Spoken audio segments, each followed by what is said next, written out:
നമസ്കാരം. നമ്മൾ ഓരോ കാര്യങ്ങൾ തുടങ്ങാനിരിക്കുമ്പോൾ നമുക്കൊരു ലക്ഷ്യങ്ങളുണ്ടാവും. ആ ഒരു ലക്ഷ്യത്തിലേക്ക് എത്തിച്ചേരാനൊക്കെ നമ്മൾ അതിയായിട്ട് ആഗ്രഹിക്കും. ഞാൻ ഈ യൂട്യൂബ് ചാനൽ തുടങ്ങിയപ്പോൾ ഞാൻ ആദ്യം ഒരു വിദ്യാഭ്യാസ കാര്യങ്ങൾ എഡ്യൂക്കേഷണൽ വീഡിയോസ് ഒക്കെ ചെയ്യണം എന്നാണ് വിചാരിച്ചിരുന്നത്. പിന്നെ പിന്നെ എനിക്ക് സാധിക്കാതെ വന്നപ്പം കുറച്ച് വീഡിയോസൊക്കെ ചെയ്തു. അത് കഴിഞ്ഞ് പിന്നെ ഞാൻ വിചാരിച്ചു ലൈഫ് സ്റ്റൈൽ കാണിക്കാം, ലൈഫ് സ്റ്റൈലിൽ അങ്ങനെ പോകാൻ, കുറച്ച് കുക്കിംഗ് വീഡിയോസും അങ്ങനെയൊക്കെ ആയിട്ട് പോകാമെന്ന് വിചാരിച്ചു.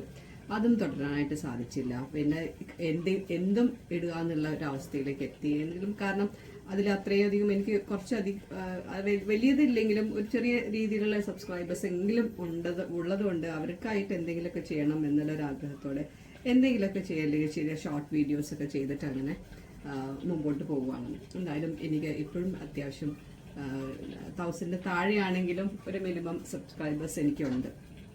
അതിൽ സന്തോഷമുണ്ട്. ആരും എന്നെ ക്വിറ്റ് ചെയ്ത് പോകുന്നില്ല എന്നുള്ളത് വലിയൊരു സന്തോഷമാണ്. അപ്പോൾ ഇനിയും അങ്ങനെയൊക്കെ കാര്യങ്ങളൊക്കെ ചെയ്യണം എന്നുണ്ട്. പക്ഷേ കണ്ടന്റ് എന്ത് ചെയ്യും എന്നുള്ളതിൻ്റെ എനിക്ക് വ്യക്തമായ ഒരു ധാരണയൊന്നുമില്ല. ഏത് കണ്ടന്റ് ചെയ്താൽ നമുക്ക് വ്യൂസ് ഉണ്ടാവും, അല്ലെങ്കിൽ നമ്മൾ കേൾക്കാനായിട്ട് ആളുണ്ടാവും എന്നുള്ളൊരു വ്യക്തമായ ധാരണയൊന്നും എനിക്കില്ല. അപ്പോൾ ഇതങ്ങ് നിർത്തിപ്പോവാണെന്ന് പലപ്പോഴും ഞാൻ വിചാരിച്ചിട്ടുണ്ട്. പക്ഷേ എന്നെ വിട്ടുപോകാത്ത സബ്സ്ക്രൈബേഴ്സ് ഉള്ളതുകൊണ്ട് എനിക്ക് അതിന് സാധിക്കുന്നുമില്ല. അപ്പോൾ എന്താ ചെയ്യേണ്ടതെന്നൊന്നും എനിക്കറിയില്ല. ഇങ്ങനെയൊക്കെ അങ്ങ് പോട്ടെ എന്ന് വിചാരിക്കാം. നമ്മൾ വിചാരിക്കുന്ന പോലെയൊന്നുമല്ല ജീവിതത്തിൽ പല കാര്യങ്ങളും സംഭവിക്കുക. അപ്പോൾ ഈ ഒരു ഒഴുക്കിനങ്ങ് പോട്ടെ എന്ന് വിചാരിക്കും. ഓരോ ദിവസം നമ്മൾ എഴുന്നേക്കും, നമ്മൾ ദൈവത്തിനെ വിളിക്കും, നമ്മൾ അങ്ങനെ മുമ്പോട്ടേക്ക് പോകും.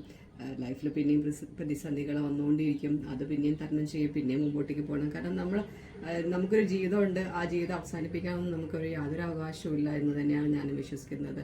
അപ്പോൾ ഇങ്ങനെയൊക്കെ മുമ്പോട്ടേക്ക് അങ്ങനെ പോകണം. ആർക്കും ഒരു ദ്രോഹവും ചെയ്യാതെ എല്ലാവർക്കും നന്മ വരട്ടെ എന്നുള്ള ആഗ്രഹത്തോടെ ഇങ്ങനെ മുമ്പോട്ട് പോകണം. അങ്ങനെയൊക്കെയാണ്. ഞാൻ എന്നും രാവിലെ എഴുന്നേക്കും.